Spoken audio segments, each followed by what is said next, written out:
Сәлем, қайырлы күн, қалайсыздар? Үлкен кісілер болса сәлем бердік. Міне мен үйімді уборка жасап жатырмын. Бүгін суббота болған екен. Қыздар үйде болған екен. Уборка жасап, ремонт істегеннің нелері жаман қатып қалған, соларды бүгін жуып жатырмыз. Бала шағамызбен жабылып осылай. Міне үйім қалай шығыпты. Бағалап кетіңіздер. Мен залымды осылай, холлымды осылай кішкене өзгеріс қылдым. Жерге телевизор қоятын зона қылып,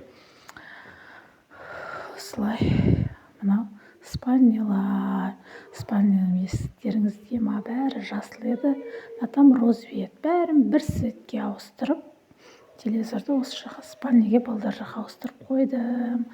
Міне осылай залым, бала шағаммен әлі шаны кетпей жатыр. 2 мәрте 3 мәртеден жуып жатырмыз.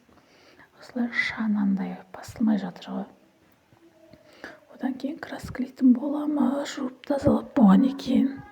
Құда қаласа оны жазға күн жылған екен деп жатырмыз. Үйдің іші красканың иісі шығып кетеді деп краскілемей жатырмын. Өйткені аллергия бар да менде. Красканың иістерге, сол үшін болмайды деп тоқтатып қойдым красканы. Осылай үйдің бәрін ремонтым бітті, құдайға шүкір. Енді сырт қалды. Сыртымызда душевой істеуіміз керек. Оған цемент құйып қойды. Ол да құда қаласа болып жатар. Міне осылай 2 мәрте қайтара жуып шығып жатырмын уже полымды үстінен.